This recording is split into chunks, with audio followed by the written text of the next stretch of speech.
The portal is a living thinking community. Becoming a member of the portal gives you access to 4 live events every month, but more importantly, an opportunity to learn how to think with others, to learn with online creators and para academics, and to develop your own capacity as a philosopher. Becoming a member of the portal also gives you access to the history of our recordings, as well as discount access on past and future courses.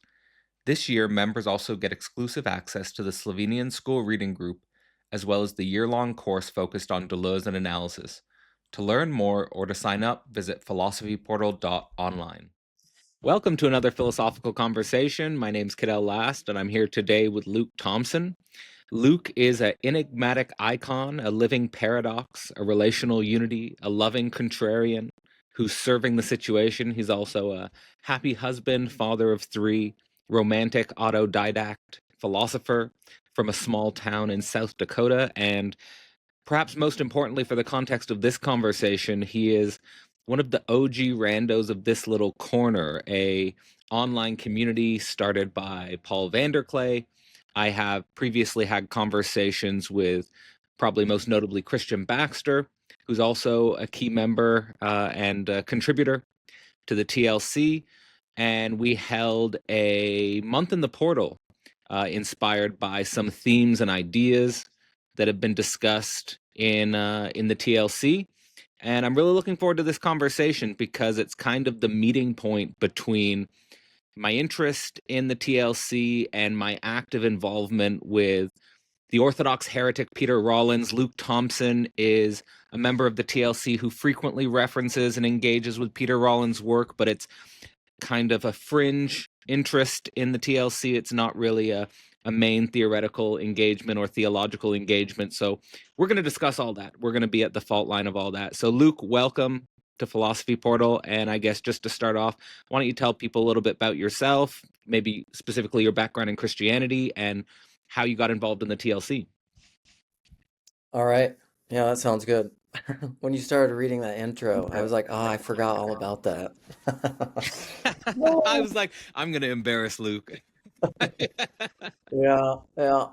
I think that was supposed to be for the thing that you did with CBAX and Yeah. whatever, a couple months ago. Yeah.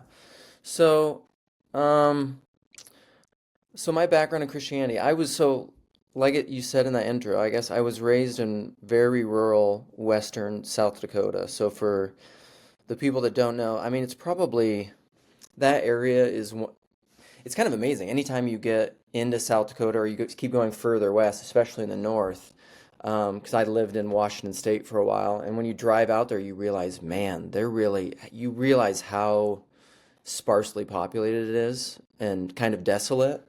And so when I grew up there, I obviously didn't think about it that much. I mean, that's all I knew. But now I live in Minneapolis and I've lived in bigger cities and traveled.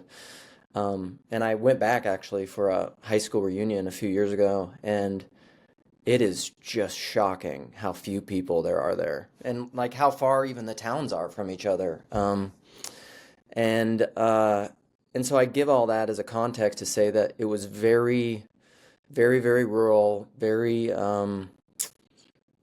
I would say agricultural, but more like cattle versus crops because it's also the western side of South Dakota is a lot drier, and so it's cattle land, not farmland. And so it has just a certain vibe. I guess for most people, it feels pretty western.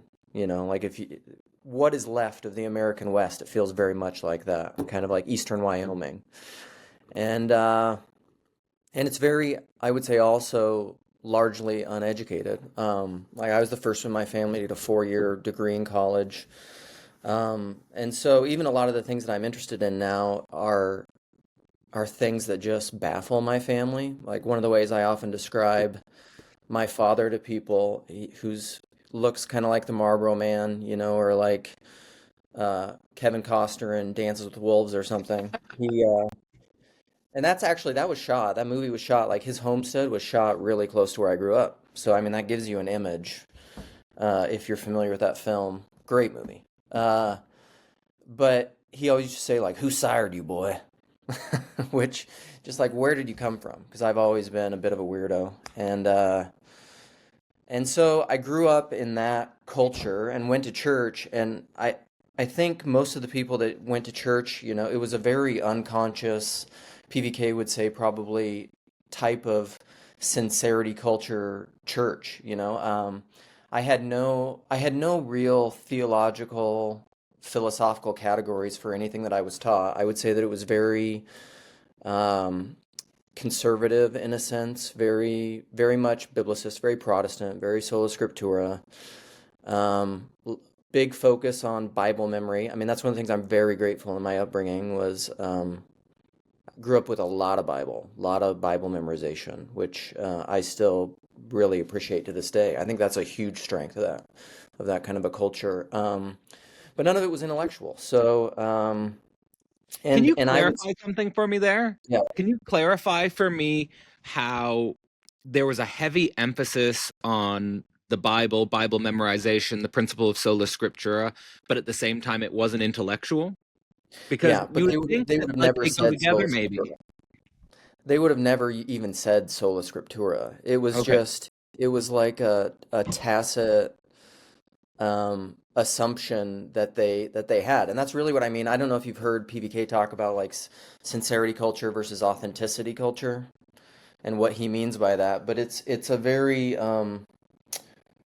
I don't know. You could almost think of it in like a Charles Taylor porous self. It's you just unconsciously accept what you've been given, but you've never distanced yourself enough from it to have to kind of that self reflexivity to even know what even is this? What do I really think about it? It's very unconscious, which interestingly, this is where I was going to go with it. It led me to what one of the terms that I'll use is divided man, where I very much, I'm kind of incapable of doing this now in my life, but when I was growing up, I completely had compartmentalized my faith, where I thought of myself as a Christian.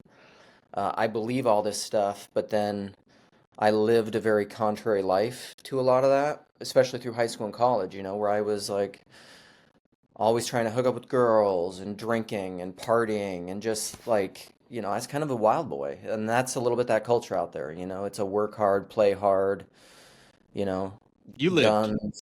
Yeah. I mean, it's go get in the back of a pickup truck with a bunch of shotguns and go like hunting in the middle of the night while everybody's drunk and drive recklessly. Um, that's just kind of what we did, and Uh-huh.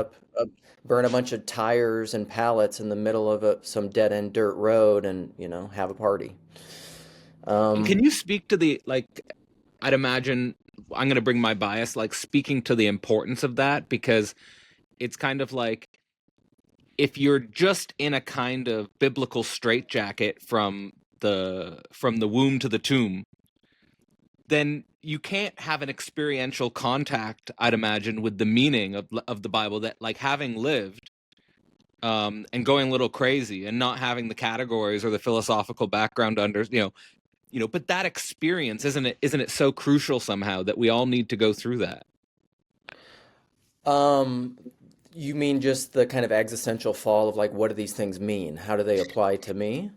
Like going through a period of teenage rebellion and just being Oh, a young man and just living life and going out there and talking to girls and figuring it out and not really having a theological structure that's telling you how to do those things but just sort of living into the mistake or living into the failure of that.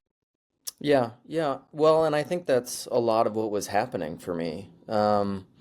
Is I mean, it was all happening unconsciously. Like, I think, and this is probably why I'm tied. I mean, we'll get into talking about Peter Rollins and psychology and psychoanalysis, but all that stuff was unconscious. And that was part of my divided man thing is like,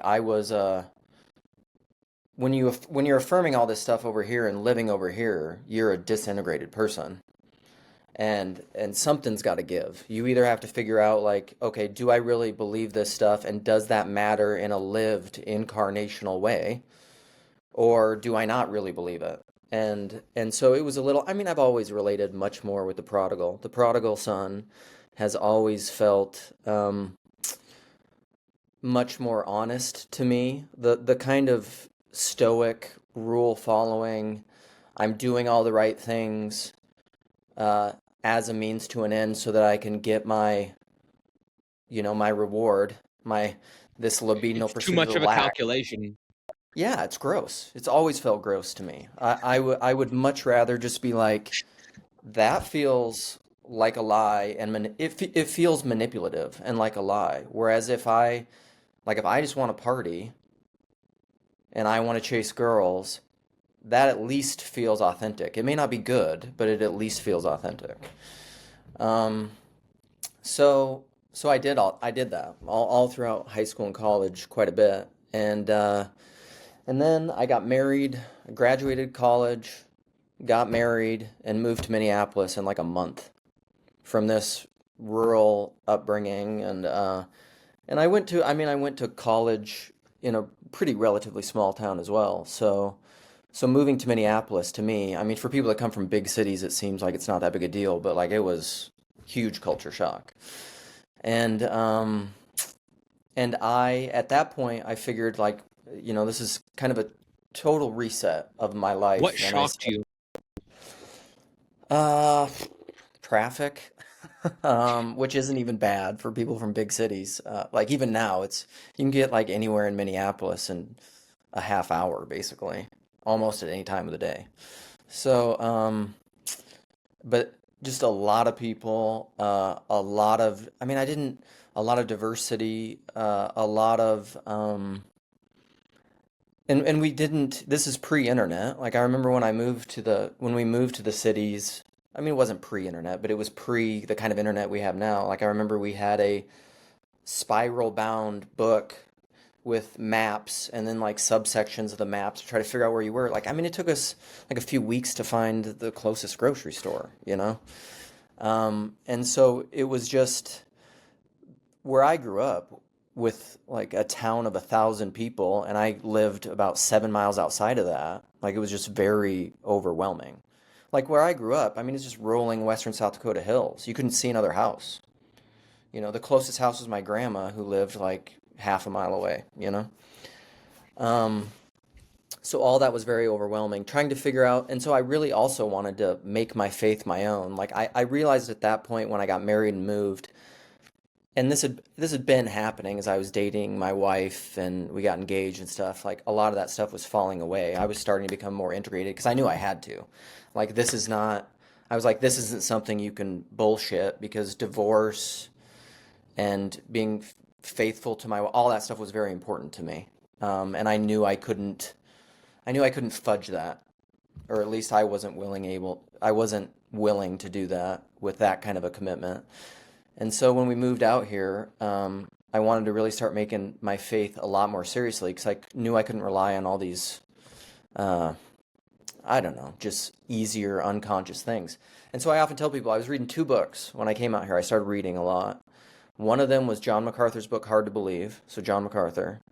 And another one was Greg Boyd's book, Letters from a Skeptic, which is a book that he wrote with kind of letters to his father, um, trying to very very personal, very relational story letters to his dad that then he had published, wrestling with his father coming to faith, essentially.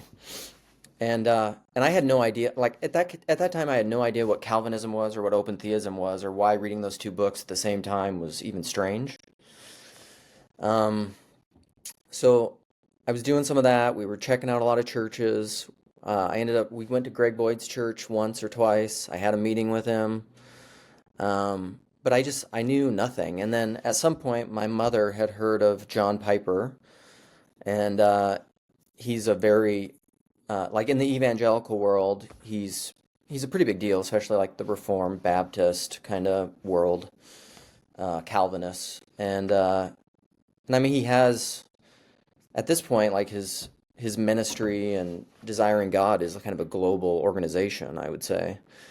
Um, and so he was a big deal in Minneapolis, and when we moved here, he was kind of at his height of popularity and ministry, in a lot of ways, or right maybe on the tail end of the crest.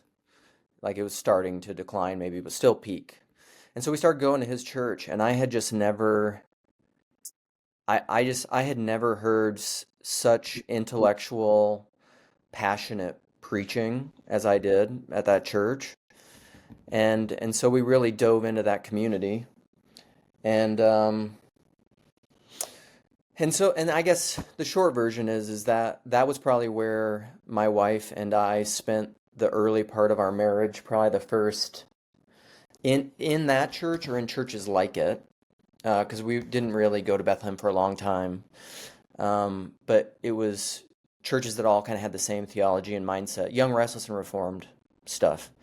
And we probably spent the first 10 years of our marriage there, in churches like that as we were moving around. And then but I always was reading, like I was telling you before we started recording, I think. I'm always I'm always looking to what's next. Like I don't really I've never been the kind of person who feels comfort or stability or safety in group consensus. You know, when I'm around a bunch of people who are thinking like me, that tends to make me very unsettled because my mind automatically goes to, okay, what are we not seeing? Like what's The exception, the exclusion. yeah, I'm that's where I'm always oriented. And Mhm. so I started reading like emergent church thinkers, you know. I started reading Rob Bell, Peter Rollins, Brian McLaren, you know, people like that. And those books were, you know, John Piper famously tweeted way back in the day after Rob wrote his book, um, Love Wins, you know, farewell, Rob Bell. So like those books were never, they weren't the accepted canon in the Young, Restless, and Reformed church groups, you know. And did Um, people in the Young, Restless, and Reform movement, would they see thinkers like Rob Bell and Peter Rollins as anti-Christian or non-Christian? well, I think that's what Piper was saying in Farewell, Rob Bell. You know, like you've Yeah, left Christianity. right. You are no longer okay. Because you, well, and I don't know, like, I kind of wonder if Piper actually read the book or if he just read, because this is what often happens. Like, Not I many came people across, read, to be honest. well, yeah, and I don't read as much as people think I read either. But, but, you know, I just heard so many, back then I was reading a lot. It's harder now with the internet and podcasts, you know, to read and to find time to read, but It's true. Um, I remember reading, like when I was reading Velvet Elvis, I remember reading Rob's book where he talks about, he illustrates faith as, um, is it bricks in a wall or is it springs in a trampoline? You know, so that like when you start removing a few bricks, like does your wall just collapse and you no longer have faith? Or is it like, yo, you can remove a few springs, but you can keep bouncing? But but in that illustration, one of the springs, one of the tenets of your faith that Rob brings into question is the virgin birth. And I remember reading that section of the book, and I read it the exact same week that a pastor in a different church that I was at, the same culture, um, and he used that illustration to say Rob doesn't think the virgin birth is important. He doesn't think it's essential. And I was like, he didn't say that at all in the book. I just read it. He didn't say that. Right. Rob was trying to he's trying to actually bolster your faith amidst doubt rather than to like tear it down. He's trying to say like you cannot know what you think about all these things and still be okay. Actually, you know, and this is something we talk about in This Little Corner of the Internet, TLC, all the time, or I like to quote, there's a great Polanyi quote that I like to quote mainly because Tim Keller quoted it in his book. What was it? He had kind of an apologetic work about, I don't know, the reason for God. I think that's what it was, yeah. But there's a Polanyi quote where he says, doubt and belief are ultimately equivalent. Doubt relies on a subterranean set of tacit belief in something else. So what I always say, what Polanyi's saying is like doubt isn't non-belief, it's just apophatic belief. It's just belief in whatever you can see and propositionally articulate in a syllogism. If you say, okay, I don't believe that, that's not, of course, it's doubting this. It's doubting that cataphatic statement. But what it's saying is, I believe not that. I believe something else. Now, I maybe can't tell you and articulate and propositionally define exactly what it is that I believe, but I believe not this. So all that is just mystical belief. Like that doesn't mean you don't believe in God. You just don't believe in that God. So you were practically in the context of your marriage related to the young, restless, and reformed, but you're reading these people who are exceptions Mm-hmm. related to the emergent church. And one of the things that I've liked in following Paul Vanderklay earlier in the year was this idea that the TLC is kind of playing in a territory that's like heirs to the emergent church, something like that, or downstream of the emergent church. That Yeah, I think so. right. So can we connect the dots there? How the young, restless, and reformed leads to the interest in the exceptions related to the emergent church movement, and then somehow you find yourself in the TLC. How does that manifest? Well, yeah, so essentially what I was describing before, how I'm the person, I don't think everyone in the TLC is like this. The TLC is kind of a band of misfit toys for various reasons. But me in my own particular way, I was a misfit because I was in this community, but I'm always oriented to looking for the exception, right? And so that makes me an outsider even in the group that I'm in. Which I think is a viable, maybe even necessary and very helpful role in a body. Like I think you need that. Um, but I think the TLC is full of people in their own particular ways are that way because that's probably the most common structure or articulation of you can say is like what is this thing, the TLC? Is it's and this is where like estuary comes from, is it's similar, is it's a bunch of people from a variety of different contexts. A lot of them are evangelical, but there's some Jewish, there's some, we have Unitarians, we have some Mormons, we have people all across the board, we have atheists, we have agnostics. It's someone who had it's usually a religious upbringing, although there are a lot of post-Christian, completely people who grew up completely post-Christian who've come back to some wrestling with the faith, but who never were able to fit well, and they always felt like weird, misfit outsiders in their communities of origin for whatever reason. There's tons of reasons. I have my own. And then and I think this is a huge part of the TLC. I think a huge part of it is new wines for new wineskins and mediums. Like I like to talk about McLuhan. I think a big part of it is a movement out of the Gutenberg galaxy with the Yeah. printing press that we've been in for 500 years. And Hmm. now we have the advent of this, like Yep. video, podcasts, audio, Yeah. the revivification, I think, of the spoken word, Yep. whereas we were in such a text-based thing for so long. And Yeah. so that medium is a huge part of it, where it allowed never before, like the TLC wouldn't have been possible. It's the internet medium, And of course. yeah. Yeah. I like the metaphor PVK uses of the ants building a life raft. Hmm. Like all the little small channels are like the ants climbing on each other in a flood. Yeah. Yeah. It's yeah, it's a little bit Grim Grizz, he calls it the flotilla. We're Yeah. all it's like a bunch of I get the image of like I like this movie even though people think it's terrible, but like the Waterworld future with Kevin Costner. Big Kevin Costner fan here. Where he's like kind of, he's got gills, he can breathe underwater. He's evolving. I mean, maybe this is an apropos movie illustration. He's an evolutionary figure in the new world, where he has gills, he can breathe underwater.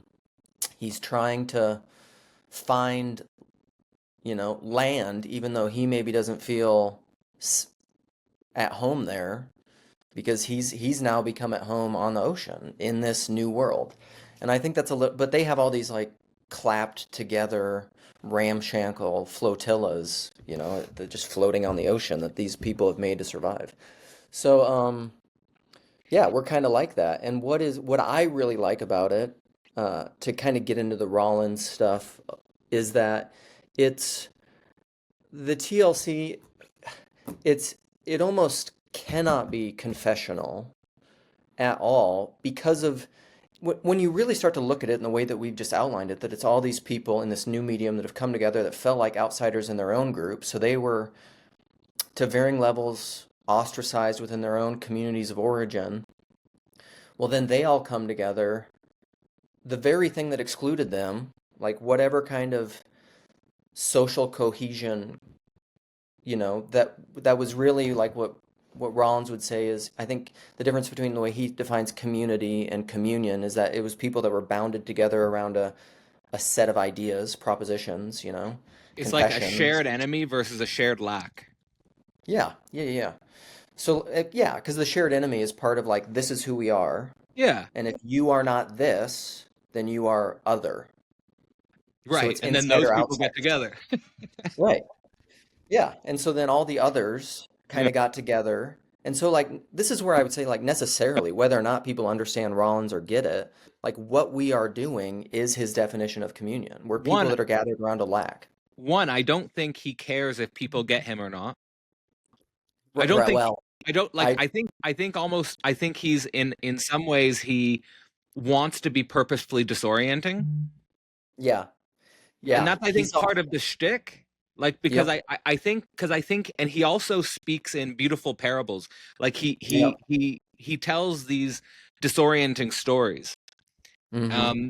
And I think that that's also part of the lure. I think that's also part of the thing he's Yeah. doing. But I just want to say that I even though there might be theological differences between someone like a Paul Vanderklay and a Peter Rollins, um, I do think that how you're describing the TLC is not dissimilar from the way I would describe the people who congregate at something like Wake or something like Spark.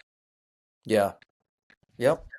Yeah. No, I think so. There's a similar feeling of and a similar wrestling with an ambiguity about Christian identity, I would say.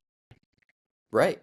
Right. Which I think is very healthy and good and probably necessary to understanding what Christian identity really is. I don't, do you know who Jordan Daniel Wood is? I've heard the name. I Okay. want to So say he's, I've seen him, but I'm not off the yeah. top of my head.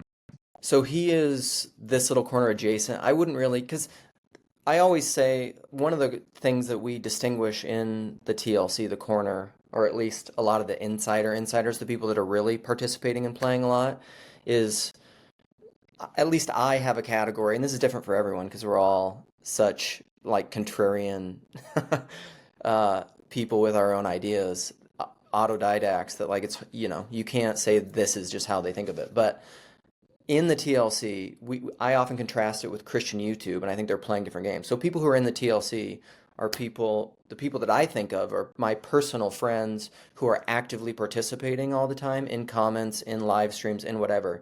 They're not people so much that are doing their own individual thing, podcast, YouTube thing, and kind of building, trying to get views, clicks, money, status. There are people who get into that world a little bit, but it's mainly people who are uh, actively participating in this community. So like participation is a big thing. And so I wouldn't put Jordan Daniel Wood. I say all that to say like I wouldn't put him in that category because he doesn't do that. I mean, he's an academic professor, writer, Maximus scholar is really Saint Maximus is who he is. But we're often pointing to people like that to bring into our conversations. So he wrote a book based in Saint Maximus called The Whole Mystery of Christ, which is a very academic work. He's beginning to get a lot more attention, I think, online. But to your point of Christian identity, I think that's what that book is about. And it's basically Maximus's work on the intro, sorry, to Colossians, where the phrase "the whole mystery of Christ" comes from, which is Christ in me. And what I think, and he describes it in a he didn't even realize he was Hegelian, and he discovered Hegel, and now he likes Hegel quite a bit. But there's two things. So he describes. I bring this in because I think it's related to what TLC is doing toward a greater understanding of what Christian identity is, which I think is the whole mystery of Christ, Christ in me. So his book, he says, could be summarized by this ambiguum from Maximus, which is, let me see if I can remember it, that the Word of God, very God, wills always and in all things to manifest the mystery of his incarnation. Um, so there's a fractal reality to that. There's an eternal and a particular wills always and in all things to manifest the mystery of the incarnation. Um, I so there's that, and he also says in a Hegelian kind of a way that he says that the whole mystery of Christ is the identity of identity and non-identity. So it Yeah. includes, so in the That identity, it includes includes the what we've been talking non-identity. about with Yeah. the inside and the outside, basically. Yes. And I don't, and like, I don't, this is stuff that's so hard. We just, he says it very intellectually, academically, philosophically. Like, if I say to something, like my upbringing, for example, if I say to my parents that like the whole mystery of Christ is the identity of identity and non-identity, they're just like, what? Who Again, raised you, boy? exactly. And what the hell does that even mean? That sounds like word salad, Yeah. gobbledygook. Yeah. Who cares? I mean, I felt like in a totally different way. I understand where you're coming from with this specific form of alienation because I was also the first person in my family to go to university, and I was originally it was a totally different thing. I was interested in anthropology. I Mhm. found myself doing a chimpanzee field survey in Cameroon, and my mom was like, "What the hell are you doing?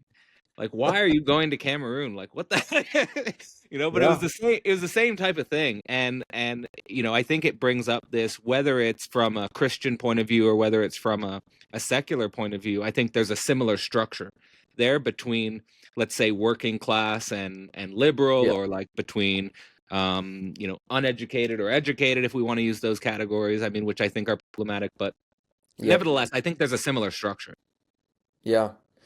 Yeah. It's a weird thing because you don't but it's very but it's also part of I think whatever this emerging thing is of TLC and where we're headed, and it's part of I love to riff on this line from C.S. Lewis from his great the Great Battle book, the last of his Narnia series, but like further up and further in, which is also part of the spiral and spiral dynamics. And Tomberg will talk about that in the Meditations of the Tarot, with like when you're stuck in a repeatable pattern, like an um what's the term?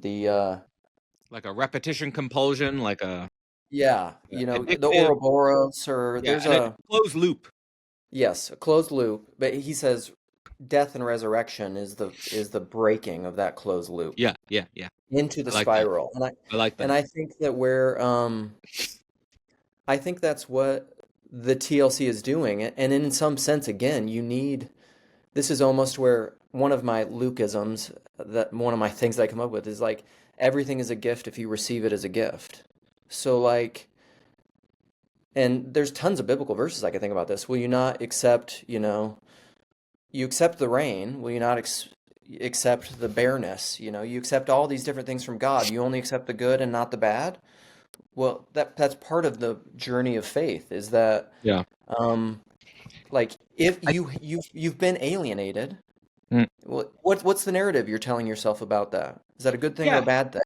No, no, I think and a lot of that is the logical trick that's at work in Hegel, and I think Peter Rollins mobilizes it in theology, which is, I mean, it's just this is a very simplification, but it's just seeing the positive in the negative, or seeing the home in the alienation. Yeah. Like you're at Yes. home in the alienate, you can be at home. Usually it's like you're at home, you're alienated. But just bringing these two together, and Yeah. I think that's kind of the logical trick. Right. And I just think it's so like that. This is probably I'll try to say this. I mean, I don't know. I know you know Peter personally, I think. I don't. I've never spoken with him. He did on one live stream that he did. I put a comment in there and he like addressed me as if he was familiar with me. He said something He like, knows "I you. don't quite." Oh, does he? All right. Yeah, yeah. Where he said, "I don't quite know what you're saying here, but you always say like thought-provoking things or something like that." And and Peter's one of those guys where like I think if I met the dude, I've heard stories of people meeting him, like I think we'd get along. I don't really have Yeah, I think that. you would get along. I don't really have that thing where I wanna, where people say meet your heroes or people that you really look up to because because it's a disappointment. I don't think Peter would be that. And I think a lot of that stuff is because I think, like what you were saying before, I think he really puts his money where his mouth is with this stuff. Oh, this is something I want to talk. So I'm fanboying. I want to talk about why I love Peter so much, but it's related to something you said earlier. I have a local friend who grew up Christian. He doesn't identify as a Christian anymore. I think he thinks of himself as atheist agnostic, but one of the things he likes to say that I think Peter said at some point is that most of the people that, from the outside, you would say that most of the people that follow Peter Rollins' works are the people that don't take their faith that seriously. And he's like, it's actually the opposite. It's the people that like have gone the deepest, who like the most radical. The people who care the most are the people that tend to follow people like Peter, and in a particular vein, because it's And you know what happens with these people? They usually are able to express the ambiguity of Christian identity in actually beautiful comedy and music. Like mm, they become in like there's interesting stand-up comedian. Like last year at Wake, there was a fantastic comedy performance that was all mm, about the the insanity of what you were describing earlier with the split between being taught something from the Bible but living in a completely contradictory way. Like, and she just did a fantastic, mm, comedy performance based on that split.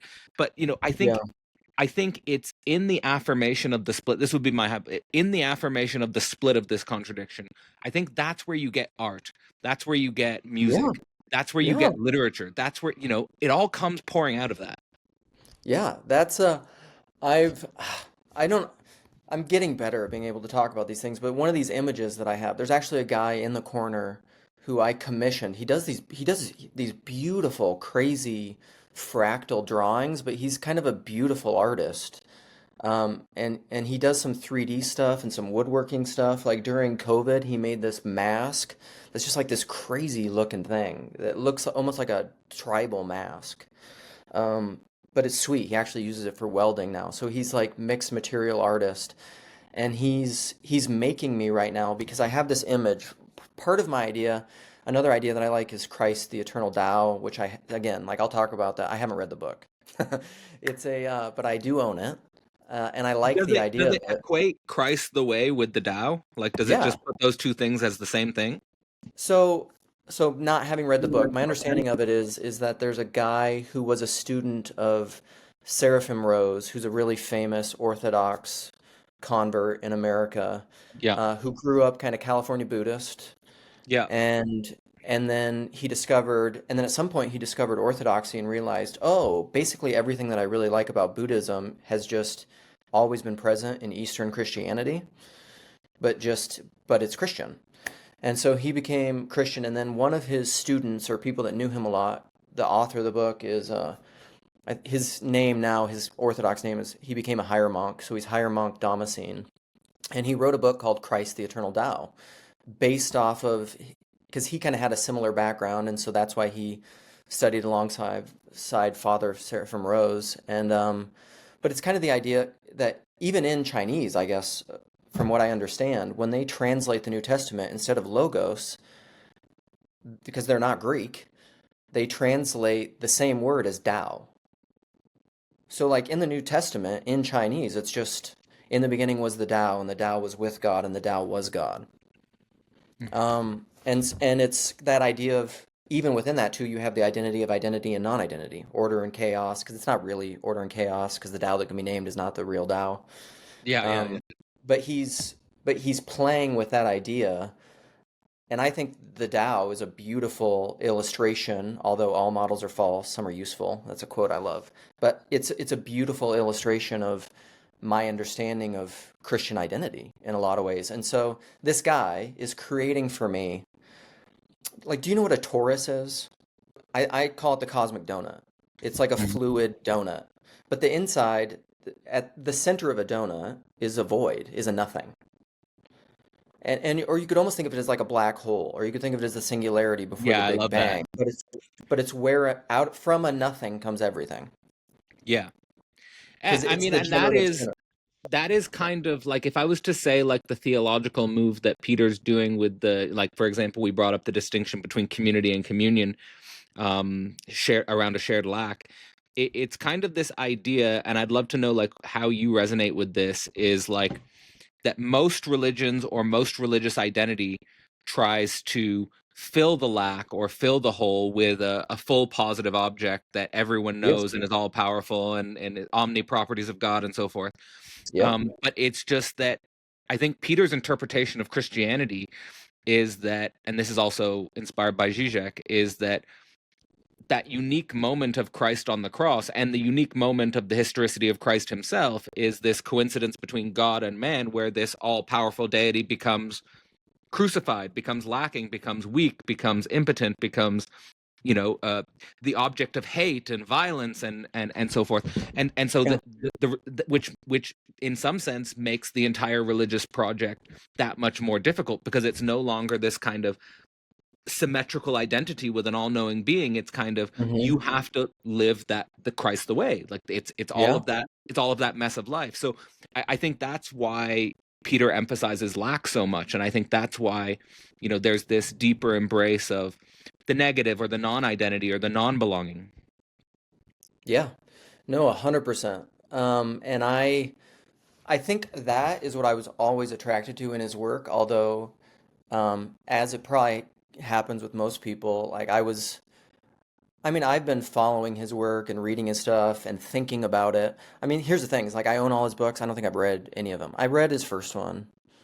But I have really followed his work, and that's because this is part of like, but I meditate on this stuff. Like I really do. Like the Bible verse of just like, contemplate, ruminate on his word, on his words day and night. Like I do anything that I'm thinking about. I do that, which is probably part of my ADHD and part of my wife's frustrations with me when it comes to practical things because I'm just like I can't keep track of the schedule. I'm thinking about, how the Trinity relates to the libidinal pursuit of the lack, and how But the to talk kids about need lunch. yeah, exactly. Um, but to your point of Peter's work and how I conceive of it is I agree. I agree fully. The point I would push even further, and one of the conversations I would love to have with Peter is that two of my really big things are what I call personalist knowing and essentially the radical implications of the incarnation. Because I think it's really easy to take Christianity in abstract, which is part of the probably the Hellenistic side of what Christianity is and Neoplatonism and integrating all that with its Jewish roots. What does Greek, what does Greece have to do with Athens, or Athens have to do with Jerusalem? Um, but the personalism and incarnational side of it is that what God is in abstract. So like you could say the torus, which like it's an object, or you could talk about the Big Bang, or you could talk about, the lack at the center of everything. And you can get that conceptually, but where I would push it is I would say incarnationally, relationally, like with a husband and a wife, this is how you relate to anyone that you have a healthy relationship with. And the way that PVK says that, to bring Yeah. PVK back in, he says people are to be loved, not to be used. And this is why I think in the New Testament it says you cannot serve both God and mammon, because mammon is wealth, money, but essentially more fundamentally what mammon is transaction. It's utilitarian. I do this to get this. The older brother in the prodigal. Like I'm doing all the right things, but for all the wrong reasons. And so, It also creates zero sum situations, like where there's oh winners, yeah. right? Like it's, I mean, Yep. that at the end of the day, it becomes a war. It becomes a Yeah. war of all against all. Yes. So I've been talking a lot about Christian nationalism lately and politics because that's just been necessarily coming up in a lot of TLC conversations, which And I'm I gonna don't poke really there. like. I'm gonna poke there before the end of this podcast. I'm poking there. Okay. Because which I don't really like because I think of myself as a Christian anarchist, anarcho-socialist. I think people put too much attention there, and that inherently is part of the problem. That's the cliff notes. But I'm also whatever. gonna poke around with anarcho-socialism. Okay. I'm So making notes. I'm poking. okay, which is good. Which is good. I like that. That what I'm reading. This is my book club book right now, and he says what Godric by Buechner, and one of the great lines in it is he says, um, what is friendship but the giving and receiving of wounds? And I'm just like, what a great line. So so I've been Yeah. That's uh, the shared lack right there. yeah, it is. So I appreciate, I'll say this, I appreciate pushback from people that I trust. We'll say it that way. But even beyond that, again, like Christianity, how how can you have at the core of your faith and at the core of even your proposition and confessional faith to say the Beatitudes, loving your enemies, praying for those who persecute you? Like that right there is the integration of the non-identity. Like it has to be to actually love your enemies. I think what confessionalists do though with love your enemies is like they turn it into mammon instead of God, is they say, "Oh, okay, I will love my enemies to then become me. In my loving them, then they will convert into me, and so my loving them is a transaction to get them to this utilitarian end." And I'm like, I Christianity isn't saying that. I've been going insane about this because um yeah, I mean, let's just bring it to the political right away. I've been listening to a lot of Nick Fuentes, Oh, and God, God and help you. but just use it because I mean, I think he is like the leading figure of Christian nationalism in a way. But I think that Yeah, the way, I think the way he's using Christianity and the way he's quote unquote loving his enemies is a pure contradiction because it's, he's in many ways he's like, I feel like there's such a strange paradox with the idea that we use Christ and we attach it to a certain ethnic national basis sure. in order to scapegoat perceived others, and then Yeah. and then say that I'm actually following Christ. Like, to Mm-hmm. me, I don't That's understand the how. Christ Antichrist flip. So is that would you understand that as God Mammon? Like, would you say Fuentes Yeah. is following Mammon? Um, Because so, it's so weird, first, right? Because also I want to say one more thing. yep. I don't want to straw man Fuentes either because he is Sure. interesting because he was scapegoated. Yeah. Like, his whole story is I was excluded. Like, the Hmm. Daily Wire excluded me, Turning Point excluded me, all of the mainstream conservatives excluded me, and I was just on my basement on my computer live streaming about how much I hate Israel. But I'm just saying, I think this is an example of the ethics of exclusion. Like, Mm. when you're excluded, you can feel so much anger, right? Like, you can feel so much Yeah. pain. Like, I was Yeah. excluded, I'm going to get back at them, right? And I think that Yeah. that comes out in the way he relates to Charlie Kirk or the way he relates to Ben Shapiro or whatever. Yeah. But how do we think about this? Like, it's so strange to me how we can, you know, how Christ can be inverted like this into something that seems to be the complete antithesis. I think that's what, so again, another person I talk about a lot and haven't read a lot, but I've listened, is Girard. And I think that's what Girard is talking about with uh, I see Satan fall like lightning, or the Christ and Antichrist flip. Another one of my Lucasms is Christ and Antichrist are a hair's breadth. Like they're just, it's right there. And the whole reason, I mean, biblically, this is so true. Satan, or Diabolos, or what Satan, the Satan is the prince of lies, right? The reason that deception is deceptive is, or counterfeit, is that it looks like the real thing. It's the same with Christ and Antichrist. Like Antichrist isn't something that looks hellish.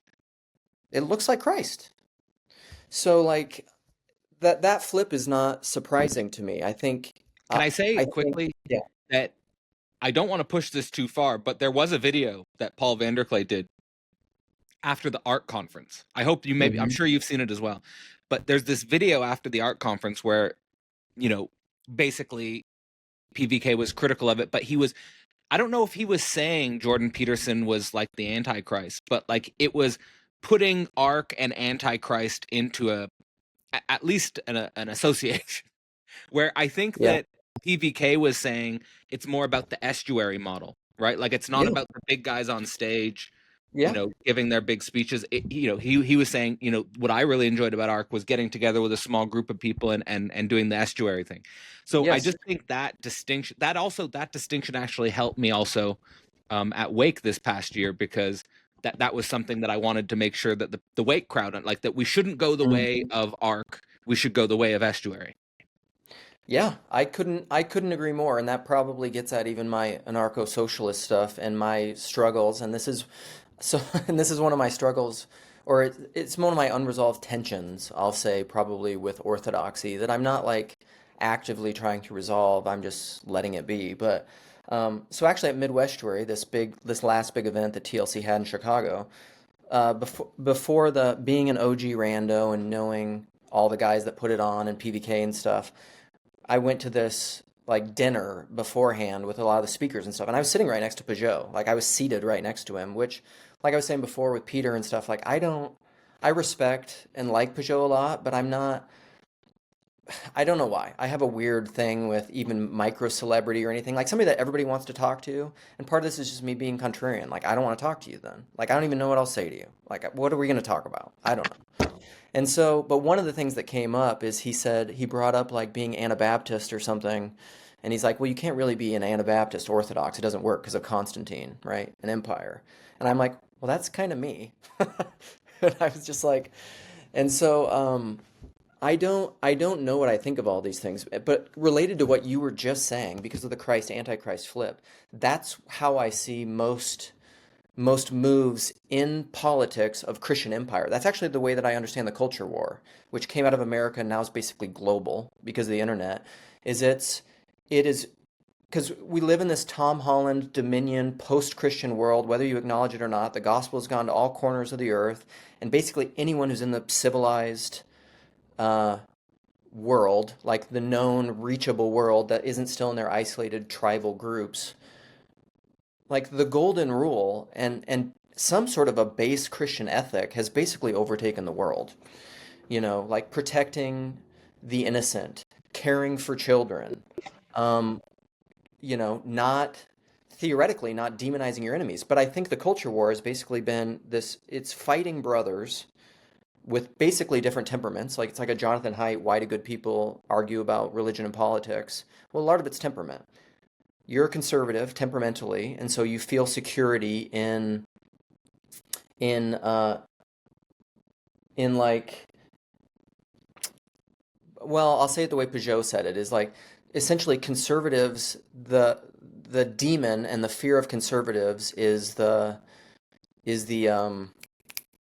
what's the figure? Why am I blanking on it? The figure, the chimera, like what is this thing? I don't know what it is, so it weirds me out.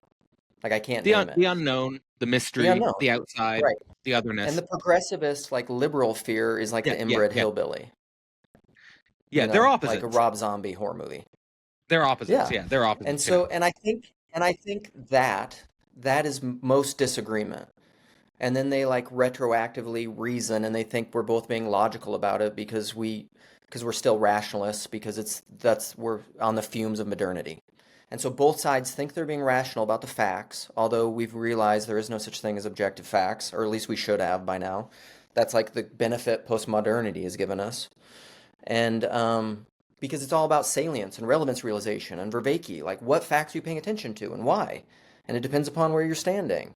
And so that's a lot of what I see culture war are two warring brothers within Christianity with different values because of their temperament, and then in an antichrist way, they want to legislate their way to the kingdom. Like that's how I understand politics. That's And interesting. Yeah. and my and my basic reaction to that is like I don't want to feed that. I don't want to give my attention to that. That's one of the things that I've learned from the algorithm and from Hmm. the internet is attention is power to like bring in some critical theory stuff. And I don't want to give my attention to politics. I mean, I do feel you on that. I've gone through my own weird loop with politics. I guess the one thing I'll say is I have some sympathies with the idea that is no outside to politics in some sense, like even a Mhm. non-political stance is a political stance, or even the idea that if you don't take an interest in politics, politics will take an interest in you, kind of thing. So Yeah. I understand politics is super frustrating, and I also like try to, at the same time, I also have this temptation to avoid the culture war, and at the same time, I'm just in a space right now where I'm feeling like it's impossible to avoid the culture war in some sense. But these are Which is very maybe difficult true. things. These are very difficult things. Yeah, which is maybe true, but part of it also goes a bit another addition I will put on that because I acknowledge that. Like I've been this guy Nathan Orman, Digital Gnosis, has been like he just reposted a video where he came on to my last live stream where we were disagreeing about it, and he adamantly disagrees with me. Like he thinks it's that I'm basically I'm what's the word I'm searching for? Like in not engaging in politics, I am burying my head in the sand or whatever. And but part of my again, I think the radical implications of the incarnation and what I call personless knowing, like my epistemology is that proper knowing is personal and relational. And so it's the summary of it is St. Paul in 1 Corinthians 8 where he says, if anyone thinks he knows, he does not yet know as he ought to know. Uh, but Sounds proper very knowledge, Socratic. yeah. But proper knowledge is being Yeah. known. No, you are you are known as you are known by God.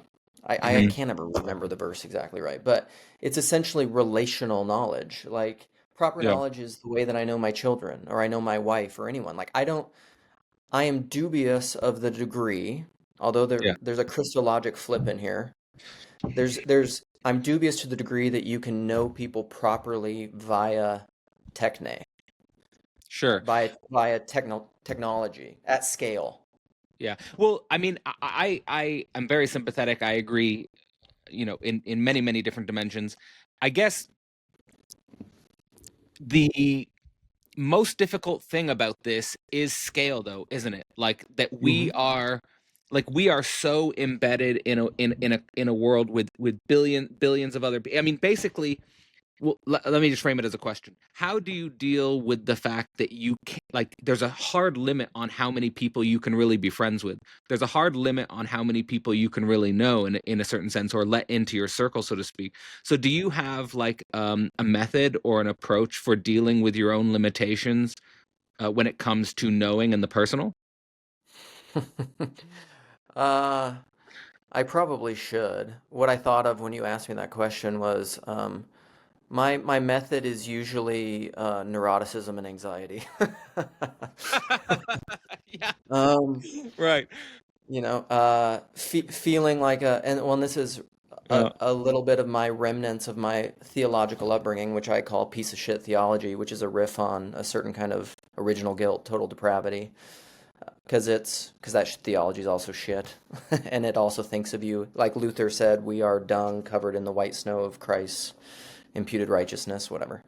Um, but I have a little bit of a remnant. I have remnants of that in me, and so what it often is I feel like a failure because I always feel like I'm not being as good of a husband as I should be, or a father as I should be, or I'm working as hard as I should be, or I'm right. not showing up for people in the way that they need me to be in whatever context, whether it's an online conversation or a live stream, because that's often like Yeah. I think Peter is doing this, and I think this is critical to an integrated Christianity and what I would call like an incarnational Christianity is that I need to put my money where my mouth is. Like, blessed are the doers of the word, not just the hearers only, or not just the speakers only, the professors. Um, and so when I say you need to love your enemies without loving them as a transaction to their eventual conversion, I need to do that with the people who ideologically disagree with me that I'm engaging online. Can I tell you the way I try to live out the concept of Christian atheism? Because it's not Yeah. actually an identity. Like, it's Okay. not like, for me, the way I relate to it, it's not like I am a Christian atheist. It's more that I think about it like a dialectical concept that can help me weave with difference and otherness. So, like, for example, when I'm at an event which is primarily grouped of secular liberal people, Hmm. I try and feel into the way Christianity needs to be injected here. or Christ needs to be injected here. When I'm around primarily Christian people or more at a Christian event, then I feel into the way in which secularity or atheism or however we want to call it needs to be Yeah. weaved into this. But it's more of Yeah. like a weaving with difference and otherness than it Yeah. is like a, I am this. So like I always have a sort of recoil or a negative reaction when people say, "Are you a Christian or are you an atheist?" Like when people say like, "What are you?" Like, tell me what your identity is. So it's not like, and also I'm trying to do this in politics as well with the notion of Mhm. conservative communism, that around conservatives I want to be communist and around communists I want to be conservative. You know, like, but I, Yeah. it's kind of this way of like, it's like literally trying to short circuit identity in a way that doesn't make people immediately want to scapegoat or other you, but like somehow there's a ambiguous Yeah. tarrying. Yeah. No, I think that's hilarious that you say that because I think I do the exact same thing. Um, I'm always, I will, I relationally put myself in the place of the other in whatever context I'm in. Um, Playing devil's advocate or whatever, but I do it. I mean, it's intentional, but it's also somewhat unconscious. It's just part of what I am. I think where I differ I want to know your thoughts on this, where I maybe differ a little bit, and this is even my YouTube handle is at Whitestone Name. So, is that I think, which is from the Book of Revelations, where it's like at the judgment, you meet God, Jesus, and He gives you the name that's written on a white stone that only He knows. And the way that I conceive of that is like, and this goes all, I mean, it's tied all the way back into Genesis. All the New Testament is all riffing on Old Testament stuff. And, beginning and end, Genesis, Revelation is naming. Adam naming the animals, Adam being named, Adam meaning man. And I think what the Whitestone name is like your proper name, who you really are. Um, it's like it is the naming of your identity. I think the Whitestone name is Christ in me, whatever that is, the whole mystery of Christ. But it's your particular universal name, How is it related to the Christ. name? How is it related to the name Luke, like your birth name? I don't I don't know. Like I don't know the answer to that. Like is it one and the same? Is it your because So the some people have Whitestone birth name is names. your proper name. Is that Christ or what is your proper name? Well, I think Just so I understand what it is you're pointing at. right, right, right. So I think it's both because in the whole mystery of Christ is Christ in me. So it's not I who live, but he who lives in me. But that's the whole Trinitarian theology thing, is it's not Christ in me is not the exact same as Jesus of Nazareth. It's not identical, Tell me what but you think about this, because I've been trying to I've trying I've convinced myself this is an interesting distinction. Tell me if you think it's a stupid distinction. This distinction between faith in Christ or faith of Christ, meaning mm, faith in Christ could be like the historical man, which is not me, he lived 2,000 years yep, ago, yep, versus faith of Christ, which is I'm learning about the Gospels, I'm learning about the sort of faith disposition that Christ had in his context, his situation, and I'm trying yep, to live up to that. So, but like my why I think that's important is because I think that if you turn Christ into an external fetish object, then yep. you risk kind of becoming a performative contradiction. No, absolutely. I think that's an important distinction. I think my friend Nate Heil, Grail Country is his channel, has made, I think he's made that exact same one. And I think it is important because it's, you said it very well. It's an external fetish object because I think I actually think the same thing was happening to Jesus in our historic account of the incarnation. Like in the Gospels, it's just like, you search the scriptures because in them you think you have life, but it's they who test about me. I and the Father are one. If you've seen me, you've seen the Father. I think that's what Jesus is saying. Is like you're looking for God there, here. So, But I can I, think we do the same yeah. thing with Christ now in like a historical critical way, where I often say like you can't have this faith in what? In an abstraction? Where is Jesus now? And it's Exactly. right here.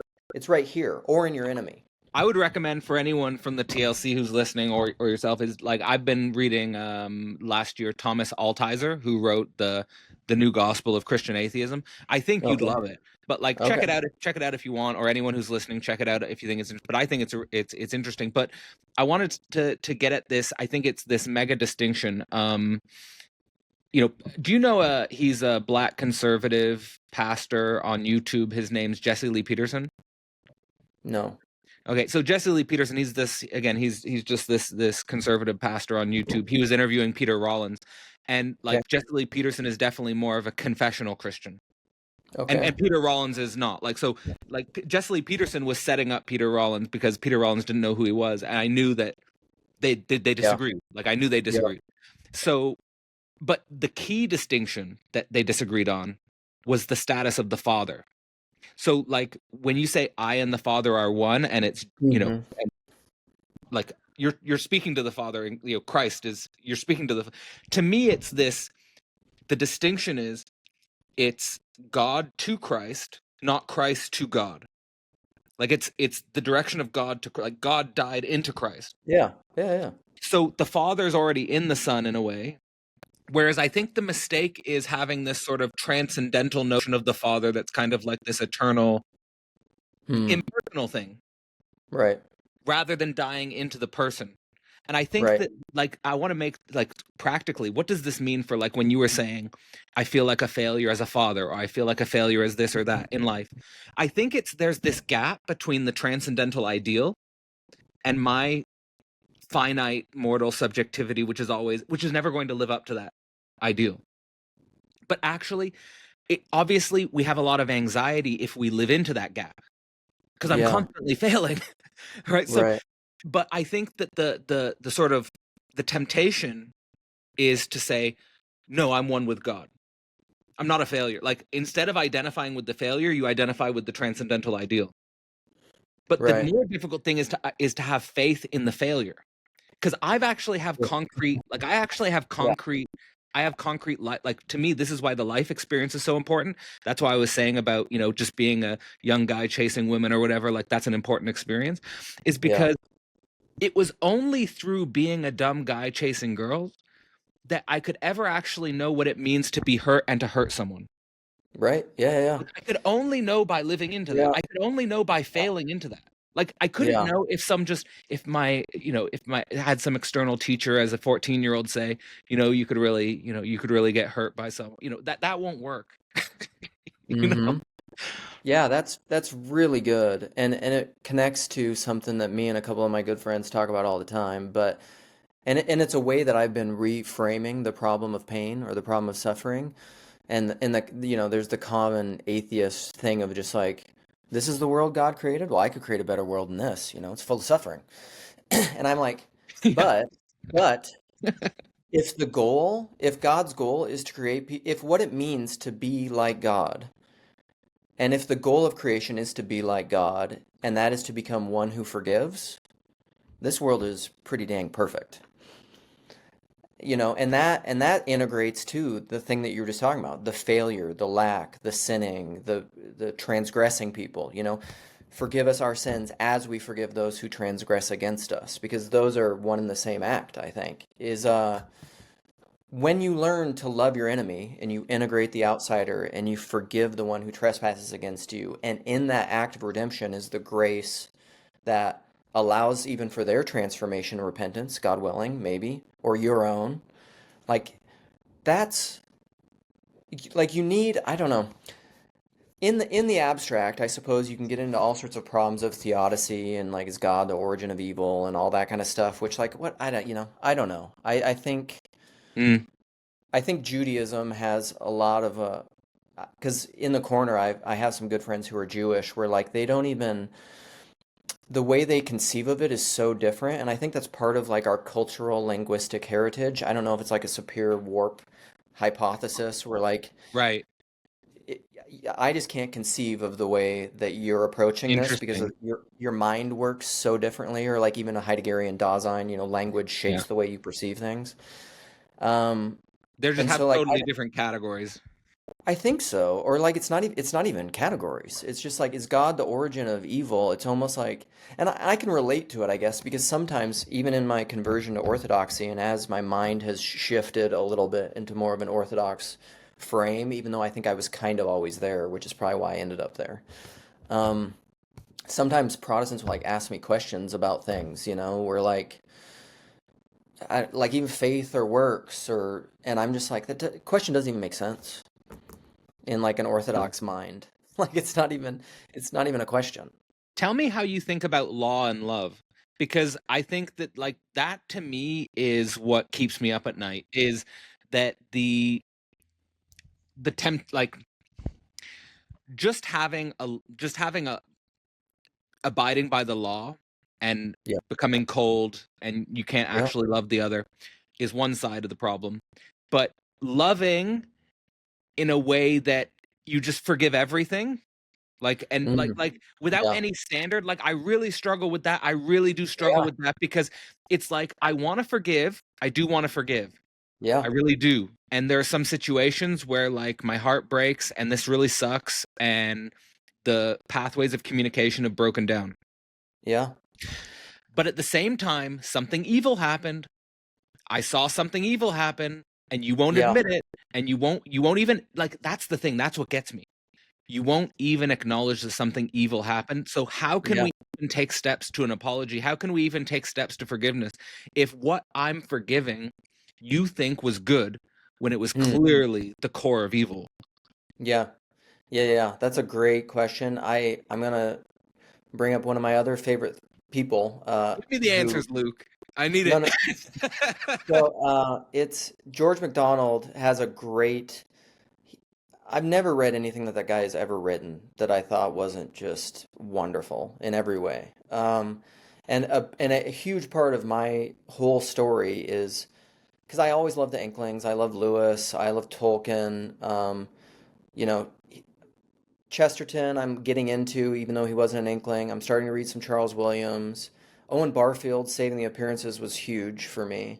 And so I've always loved the Inklings, but then I found out like, oh, all these guys were hugely influenced by this other dude, and even Lewis, who's it was huge for me. Like his Ransom trilogy was big, plus all his works. But he said basically everything I've ever done is a weak homage to George MacDonald. And so I was like, why am I not reading George MacDonald then? And so you can find all his, they're called unspoken sermons online for free, but he's also written a lot of great books. Lilith changed my life. But he has a sermon called Justice. Um, and it's about that question. It's like the justice of God and forgiveness. All right. And I'm gonna even have when to you look were into this. saying, like, what you were talking about was toxic empathy, and how do you Yeah. the way that I would frame it is like the right and the left hand of God, which even in like a in a Kabbalistic like Sephirot, like tree of life in Judaism and mystical Kabbalah, the right and the left hand of God, I don't know the exact words, but essentially that's what they are, is justice and mercy.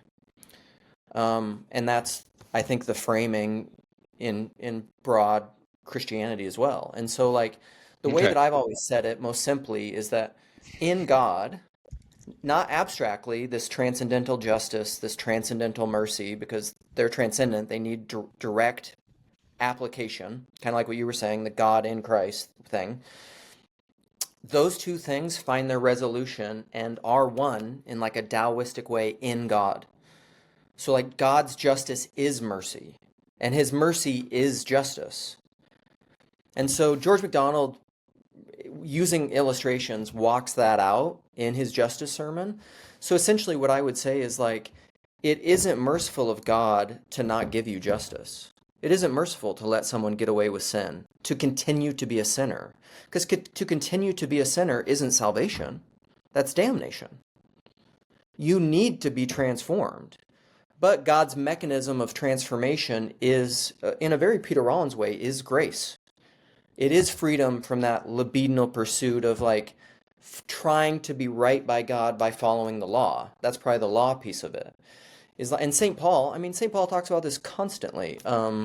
In He talks about it particularly in Romans, but then the verse that I always like to quote is in First Timothy, I believe, but he says the law is just if you use it lawfully.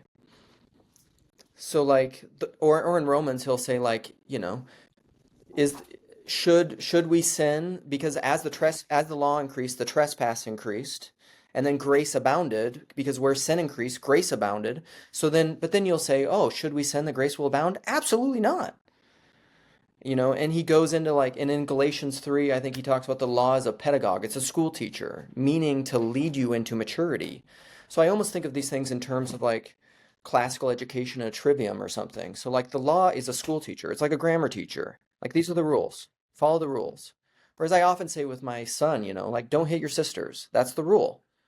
But then I say like if my son isn't hitting his sisters when he's 18 because he's just obeying dad's rule, well, I failed as a father. Because that's not love, it's just not hitting your sisters because you're obeying a rule. What the goal is to not be the kind of person who wants to hit your sister. Right. Yeah, desire becomes bound up with duty. It's no longer in antagonism with duty. So my wife just came in the room and she's like, I just have to put this clarification, this caveat. She's like, that makes it sound like my son wants to hit his sisters all the time and he's a violent person. He's not. It's just an illustration. Does she want to come on the podcast? No, she doesn't. She doesn't. And that's why I'm saying like they can hear you talking right now.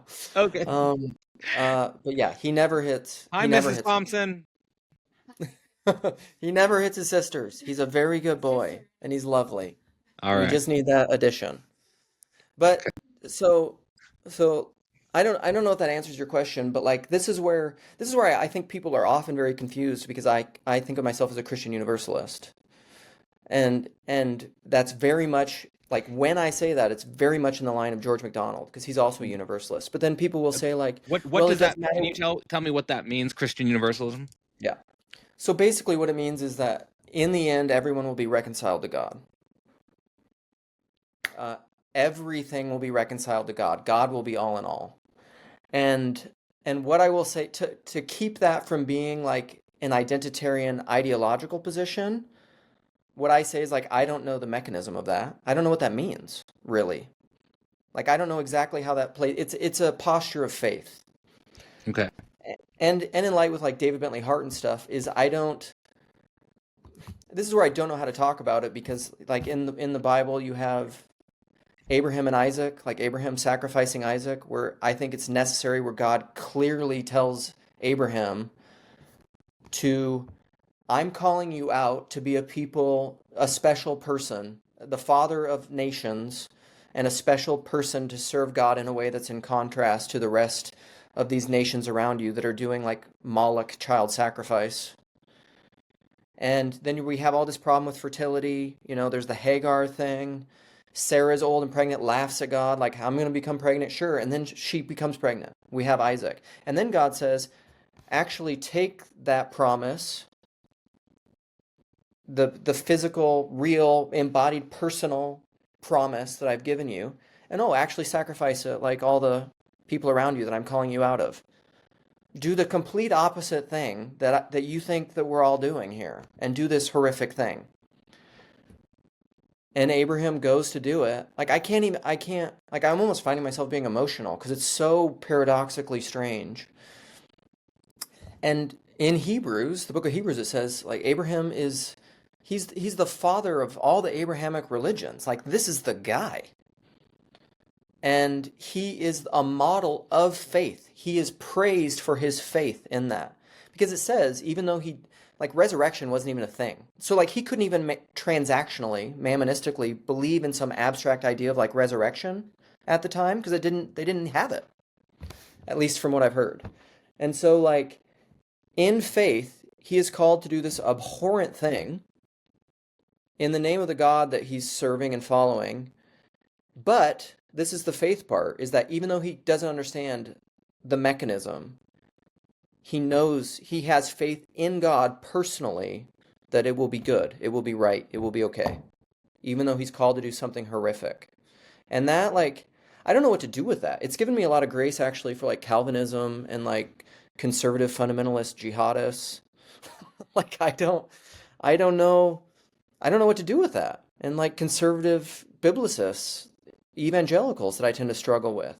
and their counterpart, the progressivists, liberationists that want to bring in their own like Yeah, I mean, utopia. if you were at a Peter Rollins event, I think most of them are like I call them ex-evangelicals. Yeah. So I think you would just get along with them. Like I think that would be your in crowd. But like I think that like you know what I mean though. But like I think that you in a sort of conservative fundamentalist church, that would actually be where probably you'd be doing God's work. You'd be doing the opposite thing. Like you'd be you'd have to struggle with your own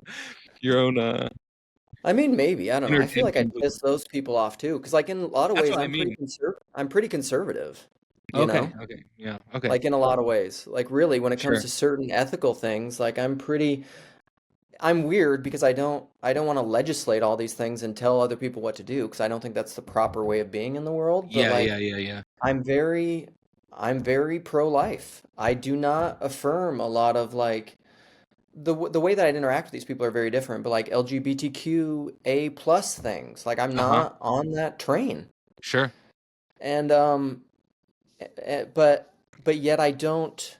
I think what's different from me than like traditional evangelical conservatives is like I also have no desire to.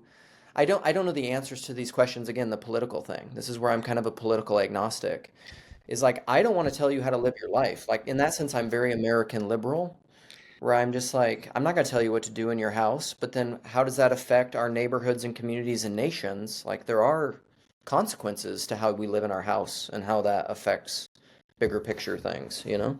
I think the thing that I've appreciated in Zizek on this topic is he says the mistake of a fundamentalist or someone who's I don't know what term to use, but someone who's Yep. basically hating the other, say like LGBTQ plus or whatever, hating the other because secretly or unconsciously they are envious of their jouissance or envious of their Yeah. enjoyment.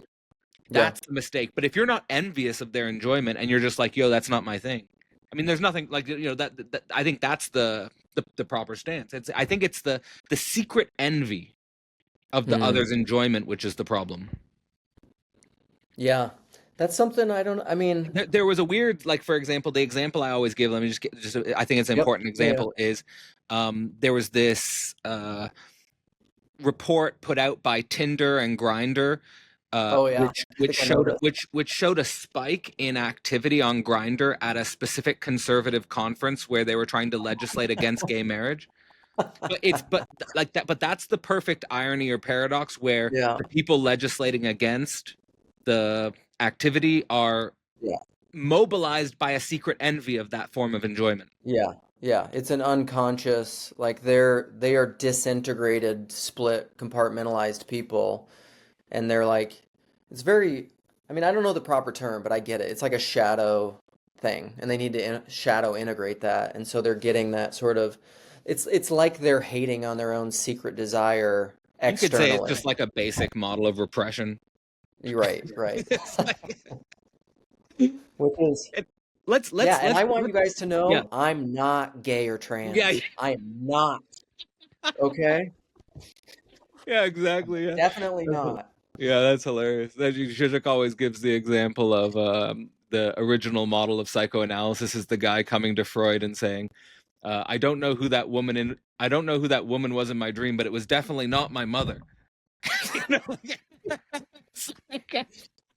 Yeah, Anyway, yeah. let's get back on track. I mean, Okay. I wanna I do want to inquire about a few different things. I want to inquire about your politics, but I also want to inquire about your transition to orthodoxy. I feel like that's Mm. important. How does that work for you? Because you were raised Protestant, you Mm-hmm. now transition. Are you sort of would you say you identify as Orthodox Christian? How does that work? Do you go to an Orthodox church? What's that? Yep, I do. So I have fully converted. I didn't for a long time, and my kids are in the church.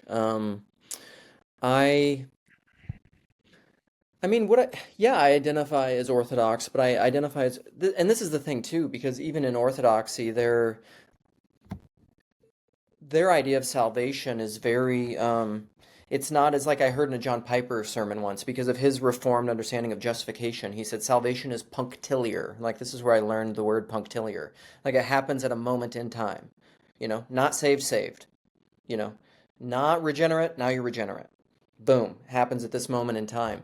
And I think the Orthodox have a very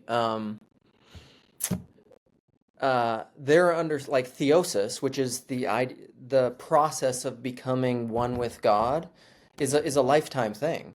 And so like there are moments of what I would call, I don't know, sacramental unction, like sacramental union that happens, but those things are happening even in an Orthodox frame in like the eternal, in a sense. So like they are happening in time, but like the Orthodox, I guess that's the bigger thing is they don't have this exclusively linear idea of time. And so like they'll say like which the Bible says like I was saved or like the lamb slain before the foundation of the world. Like I was saved, I am being saved and I will be saved. And so it's so like am I Orthodox? I will say yes with that framing. Like I'm that's where I go to church. I'm baptized there. I'm participating in sacraments there to some degree, but I'm also strangely, like this is something Jonathan Peugeot has said, and it's part of my incarnational understanding in epistemology, is like you don't really understand something without being initiated in it. Like if all you have is an abstract understanding of something, you don't get it. Like Vervaeke will talk about this with his four P's, like propositional, perspectival, participatory, procedural.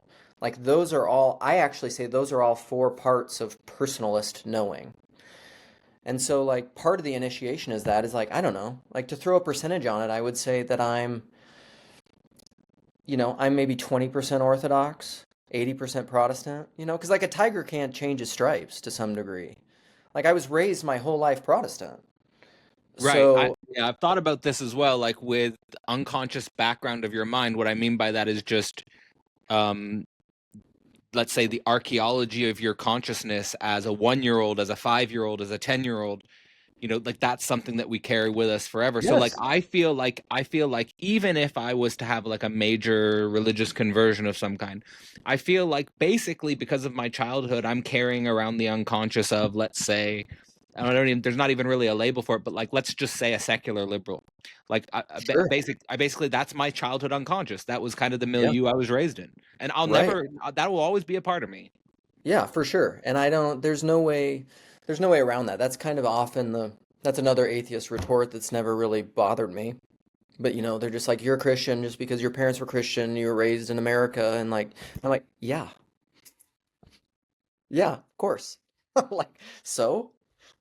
Like, what is that? I don't like that doesn't bother me at all. Like, that's part of who you are. That doesn't, to me, it doesn't negate or Hmm. like discredit something. So what? So Um, what? It. So what is it? So what is it? What is it about orthodoxy that was attractive, as opposed to staying within Protestantism? Is there like? Do you buy the PVK line that this is part of a metagelical Christian transformation in America? um, yeah, probably. I mean, I think uh, it's connected to all that same stuff because of the new mediums, like there aren't a lot of Orthodox books. And even like when someone converts to Orthodoxy, they'll often say that. Like that's such a Protestant question. It's like, what book should I read? And the answer is never like the answer usually is go to services. Like it's not like books to read because of that Orthodox belief of initiation. It's not like just reading a bunch of ideas is not going to make you more Orthodox. That's not the proper initiation. And so for me, um, and this is going to be a very Protestant answer. I converted to Orthodoxy for Protestant reasons, is I thought it was the best theology. And I a lot of it was because I was reading all these emergent guys. I was interested in Rollins. Orthodoxy by so this is often the way that I'll characterize the differences between Catholicism and definitely Protestantism versus Orthodoxy is that um, Orthodoxy is by its nature mystical and apophatic. Mystical theology is just like the standard in Orthodoxy. That doesn't mean they don't have cataphatic theology and doesn't mean they don't say things about God and doesn't mean they don't have robust theology. They do. but it's fundamentally mystical. They talk about mystery all the time. And in the West, I would say there are mystics in the West. You can name a lot of Yeah, them, but that's not the standard. The gotcha. standard is confessional, ideological, Catholic magisterium, Thomism. Like, it's not arbitrary that Protestantism and Luther came out of the Catholic Church. Like, that's not arbitrary. And so as I was reading all these emergent people asking questions, I would say naturally more of a mystic. Although I do want to ask you a question about Rollins' like mystic evangelical fundamentalist parable and where Okay. he's moved in his own life, Okay. because that's something I'm wrestling with. But I've always been kind of inherently a mystic, and realized um, the fullness of the truth, at least intellectually, is always like I can't get my hands around it. There's no way. In the And I in like my like I follow more I haven't done as much research on the Orthodox, but I've done more research on the history of Protestantism, and they hmm always say like Jakob Boehme, Eckhart yeah, Tolle, for yep, example, or like Swedenborg, or like yep, that, as sort of examples of the mystical tradition. But you're saying it's just the exception, not the rule. yes, yep. And that's my experience. Because yeah, there are definitely great Protestant and Catholic mystics.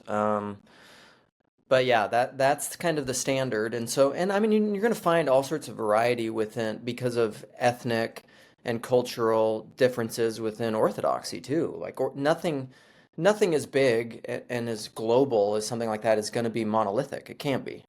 Hmm. So you're going to have its own particular iterations, and the American Orthodox Church is largely full of a bunch of converts. Most of the priests are converts, even if they were, or they're raised by converts, or because otherwise they're, ethnic immigrants that are coming from other countries. You So, know how I focus a lot on the I do in my work, I do focus a lot on the political economic side of things.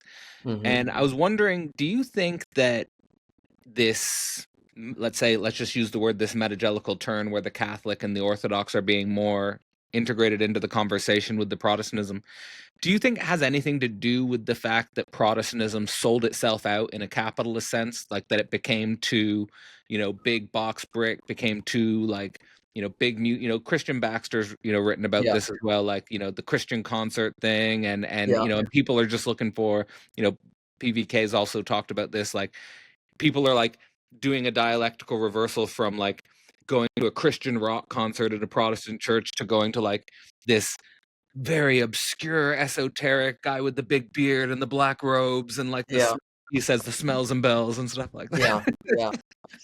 For sure. I mean, that's a big thing we'll talk about in the corner. So there's a number of things going on. My buddy Sam Tiedemann, who is, a famous I like that guy. biblical He's Unitarian. He's great. He's I one of my like that best guy. friends in Yeah. the corner. Um, and I've learned a lot because he's a biblical Unitarian. I've learned a lot about the Trinity and disagreeing with him about it. So one of the things that he'll say, one of his criticisms, because he's very Protestant too, is it's just the devil you don't know. It's a lot of that. It's novel to you, like when you're raised Protestant evangelical and you see the incense and the robes and all that, and you're just like, ooh, this is sexy. I thought Uh, I thought his contributions in those conversations really participated in the emergence of the concept of the metagelical, and yeah, specifically sort of calling like, and I think like one of my favorite quotes now that you've just said is, I converted to Orthodoxy for Protestant reasons. I think yeah, that's like something that Sam would have yeah. been highlighting, right? Like he Oh emphasized yeah, these and sorts I of things. and I think that's yeah. Sam would say that. I mean, that's been a criticism that he's had of a lot of the converts to Orthodoxy, and I'm like, well, yeah, but how else? They're Protestant.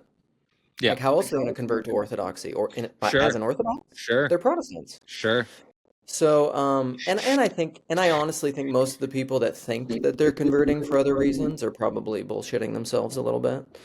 I mean, maybe not, I don't like, I try to not psychoanalyze people, although I do like psychoanalysis. So, Yeah, sure. uh, so that's part of it. I do think another reason in times of like institutional doubt and institutional failure, and economic uncertainty and like some of the major shifts that are happening globally. I think one of the reasons is that people are looking for stability. They like for me, I converted probably like Yeah. before all these things were being talked about. People looking But for something eternal, unchanging, and then the yeah, Orthodox is like we're the eternal, unchanging, and then you have the right. church history, which is changing.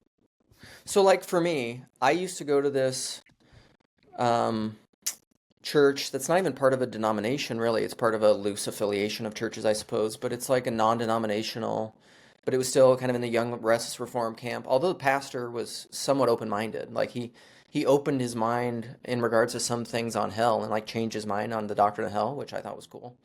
But um but still like that church is for a question for me was is that church even going to be around for my kids? Like what am I giving my children? Like if I want my children to have a faith that they can step into and know and have some like at least familiarity, that's a huge draw for like the even mainline churches, but like Catholic, Anglican, Orthodox, not only are they sacramental, but then like anywhere you would go in the world, largely, it's harder in America with Orthodoxy, but like you can probably find a church to go and plug into, and it's going to feel familiar. They're doing the same liturgies, they're going to be doing the same chants. You can say, I'm Orthodox, and they'll be like, oh, cool, and they can connect you and network you. But like some non denominational church, like that's if that dies, there's like some let's say, the chances of this are slim, but let's say there's some catastrophic pastoral failure due to like infidelity or like stealing money. That's rare. That's uncommon, right? That's a joke. Yeah. Um, but like let's say something like that happens and the Yeah, it's church crazy, right? disappears. What's that mean for what's that mean for me now? But then what's that mean for my kids? Like, what am I Yeah. handing my kids as just like a broad, big box, big Eva evangelical? Like, The, you're just kind of handing them a nebulous, I don't know, yeah. something. Like, what kind of tradition is it? Yeah, I mean, I've been thinking about this or have thought about all this through like the lens of what today is called accelerationism. When I originally got into it, it was like through technological singularity theory, and like Mm. it does like produce this idea where, and this has been sort of the dominant way I've thought about it is like it's just like the total breakdown of any generational transmission or connection. Like and like you can take this pretty far. Like they see what you think about this idea that when we were hunter and gatherers, I think the gap between the generations existed, but it was not perceptible. Meaning that if your father hunted, your mother gathered. So Yeah, you think like when you look at your father or your mother, you think, well, I'm going to be a hunter, I'm going to be a gatherer, or I'm going to be a father, I'm going to be a mother. There's no, right. there, but as history unfolds, my hypothesis would be that the gap keeps getting bigger between the generations. Meaning, like in agricultural society, your dad would be a farmer or welder or whatever Mm, it was that they would be doing. There would be a larger range of possibility of what you might do when you grow up, but it's still not so big. Basically, you could still look at your father or mother and you could model what your subjectivity would be in the future. I think yeah, when I look at my father, when I look at my grandfather, not only are they not good models, they're just irrelevant models. Like you know what I mean? Like it's just that I'm charting out a path where finding any model that could give me a semblance of a direction just evaporates because of the speed of change. Like it's already irrelevant. yeah, Even if you take someone like say for example, if like say you were a young man who were inspired by Paul Vanderklay, or you're a young man inspired by Peter Rollins, right? You still can't look at the path they're walking and use that as an absolute approximation for how you should be doing things, right? You might get some tips and tricks, or you might pick up some things, but yeah, my point is that we're in a generational gap, and the gap's just getting bigger and bigger and bigger. And I, I'm sympathetic with attempts to close it, but it's very difficult, and this is a problem for all of us. right. Yeah, yeah, it's very hard. And I've talked about that a lot on my channel because I'm dealing with that right now. Like my son is gonna be going to college and trying to help him and counsel him. And part of that is, I think this is related to what you're talking about. It's also probably related to Protestantism and capitalism, but and like wealth and affluenza is that if you have, in a sense, if you have means, like if you are gifted, a certain kind of privilege. Let's say for example, parents with enough money who are educated, who are thoughtful, who are, considerate, trying to help you the most they can, and like life max. Well, that's kind of a blessing for a kid, but also it's potentially like overwhelming. It's like the Trader Joe's tried to flip this on its script because like you go to a traditional grocery store and you're just overwhelmed with options and you're like, what do I pick? I don't know. There's like 18 types of black beans. Like, what black beans do I want? I don't know. And so Trader Joe's is like, boom, we give you one option. All these options are high quality. You like them all. Boom. You want black beans? Here it is. Take them. And that's simple for people. Yeah, Like we're it gives paralyzed by them, choice. yeah, a little bit. And so like is it a blessing? Well, I'm gonna be Clem Snide is one of my favorite musical artists. I love this dude. And one of his lyrics is to be blessed is to be cursed as well, which is like a very Peter Rollins line. Um, his album Forever Just Beyond is so great. He's actually corner adjacent. Like he follows PVK a little bit. Um, and and it is that. So to your point of like the generational handoff, I think this is something that we talk about in the corner a little bit, and is that I think one of the it's also related to like gender war stuff because I think one of the callings that I think modern men in particular and women in their own ways, because whatever, I'll acknowledge this, like all men have a feminine, all women have a masculine, like I get it. But like the masculine calling, I think, is that you need to, and even historically, you need to ward off danger, provide a structure, a home, protection, safety for which the feminine can flourish and live and move. And I think in times of like economic uncertainty and generational handoffs and like what do I do in the world? I think one of the things that we need to do is yeah, figure that out. Like I don't know what the answers are. Like I think I don't know. Maybe everyone thinks they're in like I feel like this is a Lord of the Rings thing. I'm rewatching those with my kids right now, but like, hard times and Gandalf has some line where he says like, you know, all as do all men in their times, like this is something that just happens to all people. But I do think Right. history also works in like 500-year shifts, and I think technologically, like back to the Gutenberg thing, we're Yeah. in one of those moments where I Yeah. think it's not Uh, it's always hard, but this is different. this was a theme that a few people from the Peter Rollins orbit were bringing up in the Christianity and Transition series. Is this 500 years transformations of Yeah. Christianity? Every 500 years, there's a fundamental transformation, and Yeah. there's something to that. It's definitely interesting to think through, especially if we're living through a part of that transformation. That was kind of what I was trying to think through with the Christianity and Transition thing. But I Yeah. wanted to bring up this idea from continental philosophy circles, psychoanalysis. It's just the idea of libidinal economy. It's the relationship between libido and economics. And the reason Mm. why I want to bring it up is because you were saying, you were joking about the catastrophic pastoral failure with infidelity or stealing money. This is Yeah. something that also comes up in like every intentional community. Like whenever, whether it's Christian or secular or whatever, it's Yeah. always the two things that break the intentional community. We all have good intentions, we all have great ideas about how we want to do community, and then sex and money, Yeah. infidelity, stealing money, right? Like it's like Yeah. these things just crop up, they become the central problems, and like to me it's like the motor of the whole thing. And we can say like Christianity is like a good structural, counterweight, or a way to increase the probability that these things can be avoided. And maybe other structures can claim the same thing. But how do you think about the relationship between um sex, money, and the church, for example? Like, is that something that you've given any thought? Um, yeah, I mean, I agree with you. I don't know if I have a lot of thoughts on sex outside of that. I mean, PVK said something recently, even with like TLC and estuary and conferences, because whatever we're doing grows and we have more and more conferences Exactly. and more people get involved and eyeballs on it, he's like, listen, I've been around the block enough. I've been pastor long enough. He's like third generation pastor. He's like, at some point, somebody's going to have an affair. At some point, someone's going to, these things are going to happen. And so, I don't know. I mean, that's part of the. I've been meaning to rewatch this. I love Daniel Day-Lewis, and he has a film that's called The Ballad of Jack and Rose, which is essentially about communism, utopianism. And I haven't seen it in forever, but like they move to some commune and like everything goes to shit. This father and daughter, and I think that's part of the myth of Yep.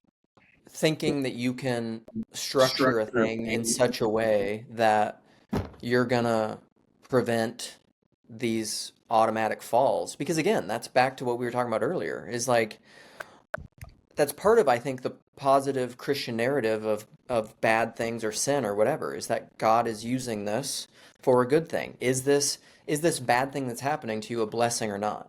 Like when someone steals a bunch of money. Yeah, of course. I mean, in a prescriptive way, of course, that's not a good thing.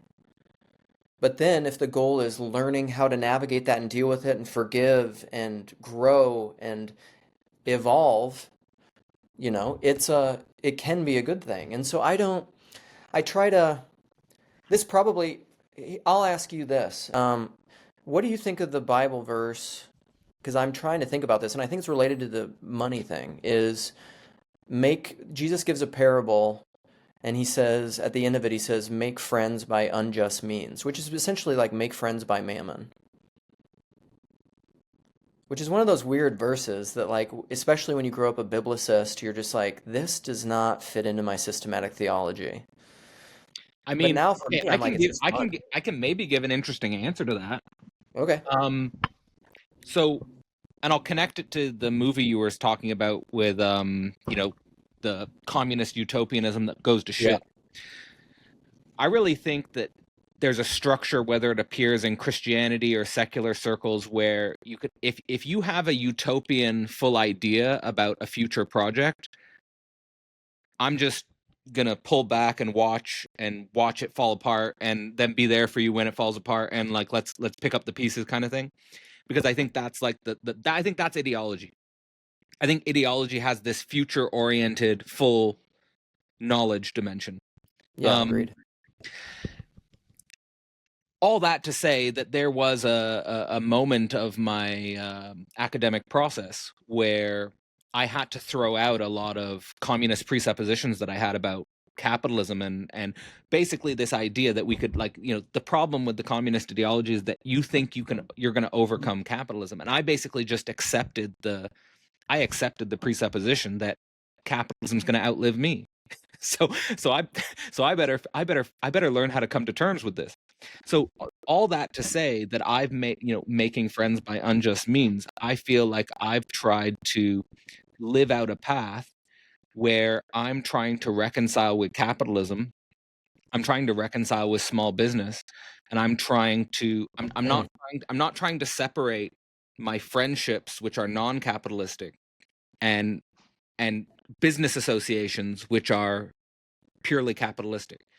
What I'm hmm trying to do is do cool things with friends where we are also taking up the burden of responsibility of existing in a world that's capitalist.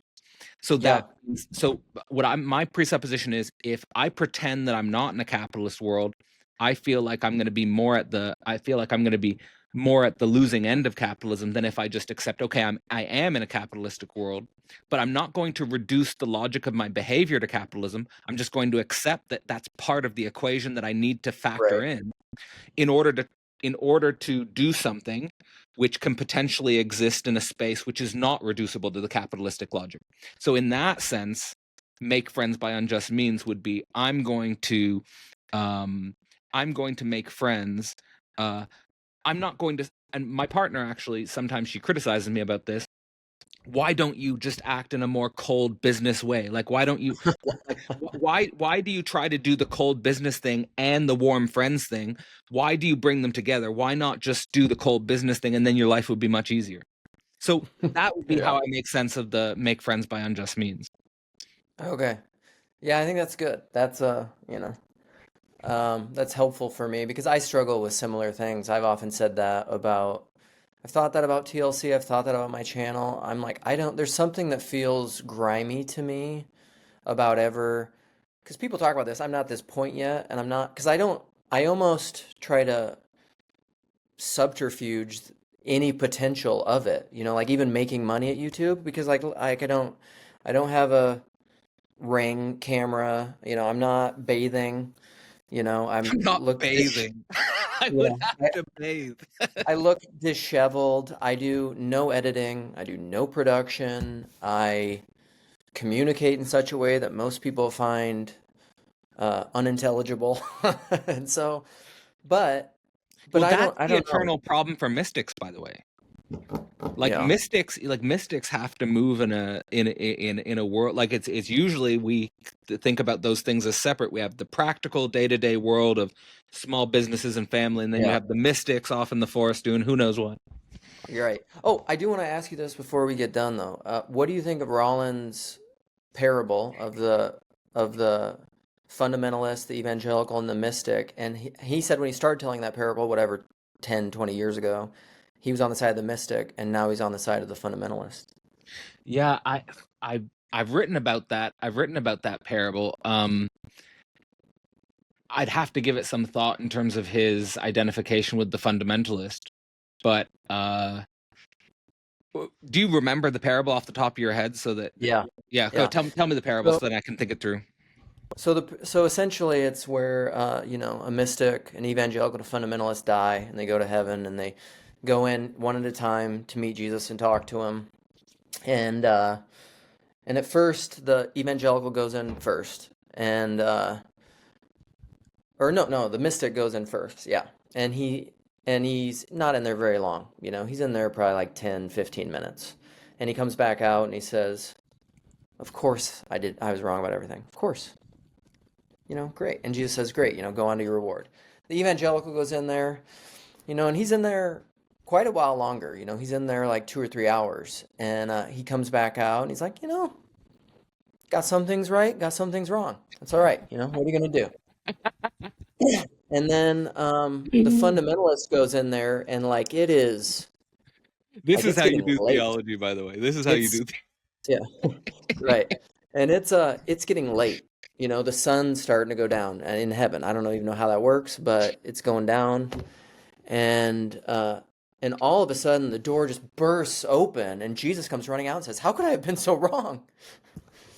So like that's the parable, and the one prompt I'll give you is the way that I'm thinking about it, although I don't know exactly what Peter means by it, is that, "Oh, I wish you were hot or cold, but you're lukewarm, and I'll spew you out my mouth," is a verse in Revelation. Like I think God, each must, or Romans, each must be fully convinced in their own mind. Jeez, I mean, I don't know. I don't know how to make sense of the what Peter Rollins is saying with he's identifying with the fundamentalist side of things. Um, I'd have to chew on it a bit. Yeah, I I'd love have it. to I chew think on it it's a bit, so. but it's a great parable. It It's is. a great Eh, parable. I mean, I think like because I want to fundamentally I want to identify with the mystic, obviously, and my Right. interpretation of my interpretation of the fundamentalist would be back to what I was saying about the making Christ a fetish object. Like that's what like that would be my Yeah. interpretation of why Christ comes out and says, "How could I have been so wrong?" It would be Mm, because this guy just completely doesn't get it. Like, yeah. so I don't know Yeah. why I don't know why Peter's saying he's identifying with the fundamentals. But that would be we're gonna have to get you together. That'd be a great question for him. Oh man, it would. I love it because I think there's something in there where I just intuit whatever he's getting at. I think he's right because and I I think and that I still. if I was to say like that there's some part of the human being that I have trouble reconciling with, which I know is in me as well, but it's like this stubborn insistence. Mm, Like just this stubborn, like it's totally in non-rational or irrational, like it's but it's just like I'm just going to cling to this, I'm going to attach to this no matter what you say, no matter what the evidence, no matter hmm. what the I'm so I don't know. It's something about that dimension of our subjectivity. Yeah. Yeah. Well, I could keep riffing on that. I have a lot more Something thoughts, but about, maybe what you tweeted about. I think you tweeted something about you can't really be friends with someone who you have a real embodied difference with. yeah, It's how kind you of can't like really be I'll friends with pick my somebody you disagree. stubborn insistence to this difference. Then, and yeah, I wanted to ask you about that anyway. So maybe that will be the final question. Can you Okay. expand on that tweet and what you're trying to get at with that? So Because I'm very so much I of the idea that we can't all be in one harmony. Like there's real yeah. difference, you know? Yeah, yeah, yeah. The easiest way to say it, I would say unity implies difference, and unity is not uniformity. And so, like, within unity, you necessarily have diversity and difference, but there's some tacit or hidden component to that, which is the unity. It's the unity that's behind the difference. Um, and so what I'm trying to say is I'm trying to take disagreement out of abstract propositional ideological and put it in like a lived reality where I would say like if you really disagree in a lived reality, that's divorce. Like you cannot come together. You cannot have unity. You really fundamentally disagree. Yeah. But I think that we And is that conceptualize inclusive? disagreement as abstract. Is that inclusive of trying to live in Christ to up to the level of forgiveness? Yes. Yeah, yeah, yeah. And so that's where I think I Hmm. posted something else on X where I said Hmm. like I'm a fundamentalist. I'm just a fundamentalist about including the other and the outsider, Hmm. you know. And so then if someone disagrees with you fundamentally and that which would be like no, I would like to have a sort of a an identity based community where we all have the basic same person, then that would just be okay, we disagree on that. We have to go separate ways on that. I mean, yeah, they would either I would keep disagreeing with them and saying I don't want that. Um, and then they could go through some sort of systematic structural way of excluding me, which is I think is what the critical theory is critiquing. Which I don't think they should do. But if they would do it, then they would systematically exclude me. That's what I think a lot of churches do with confessional religion. Or they would have to physically, violently exclude me because I wouldn't choose to. Or, and this has happened in marriages. I have friends who've done this, who like, and it's heartbreaking to me, but like they did not want a divorce, but they went through the divorce and gave their spouse the divorce out of like their own kind of humility. They didn't want it. But they're just like, fine, I'll give you what you want. But you can't be, I guess you can't be in a marriage with someone who doesn't want to be in a marriage with you, at the end of the day anyway. Well, right. And I think that's ultimately at the like why the family and marriage metaphors, which are not just nominal, unreal things, Sure, but sure. like why those metaphors are the most potent because they're the most fundamental and real. Well, I just want to say that, like, as a closing thought here, and I'll give you the final word, but as a closing thought for me, like, one of the things I appreciated in this conversation was when you were going into your story about how you've gotten to where you are and where you're thinking where you are. It was super important to me that you grounded it in the libidinal, in your explorations in the libido, then sort of the way in which that was all constrained by the marriage, the challenge of the commitment. And I think that like embedding a faith journey in specifically that dimension of things is so crucial. So I really really appreciate that. And then also sort of seeing the way in which you've sort of walked this, I'd say, unorthodox path in a way, you know, in the way that you have. And I've always appreciated the energy and the style and the passion that you bring to the TLC. So I would also obviously I'll leave a link in the description to the Whitestone name. I still don't fully understand the Whitestone name, but that's okay. We'll leave that as a mystery, and then Yeah. we'll share in the mystery of the Whitestone name. Um, but no, a lot of fun. I really enjoyed this conversation. So thank you, Luke. And I'll give you the last word in terms of anything you want to say as a closing thought or anything you'd want to say for the viewers. Nice. Well, thank you. I really enjoyed this. It was fun talking to you because normally I'm always trying to get people into these ideas. So to be able to engage with somebody who's just been thoroughly invested in them and understands them better is a lot more fun. You can just play at a much in a very different way. And so that was great. So thank you. I'm glad that we finally got it done. And to the point about it being more personal, I think that's, that's why I think the heart of the TLC is PBK's randos, because I think that is Yeah. what's really that's why I've always said it's not really about the ideas, it's about the people. We talk about ideas a lot, but really it's always rooted in the person, which is so much more than just the ideas. And then to the Whitestone name thing, I'll just go point by point. Yeah, I don't think I fully understand it yet either, or else I'd probably be there, because that's the fullness of understanding. Right on. Thanks so much, Luke. Thank you for everyone who's joined us. It's been Cadell Last with Luke Thompson. Don't know what I'm going to call this yet, but I'll figure it out. Nice. The portal is a living, thinking community. Becoming a member of the portal gives you access to 4 live events every month, but more importantly, an opportunity to learn how to think with others, to learn with online creators and para academics, and to develop your own capacity as a philosopher. Becoming a member of the portal also gives you access to the history of our recordings, as well as discount access on past and future courses. This year, members also get exclusive access to the Slovenian School Reading Group, as well as the year-long course focused on Deleuze and analysis. To learn more or to sign up, visit philosophyportal.online.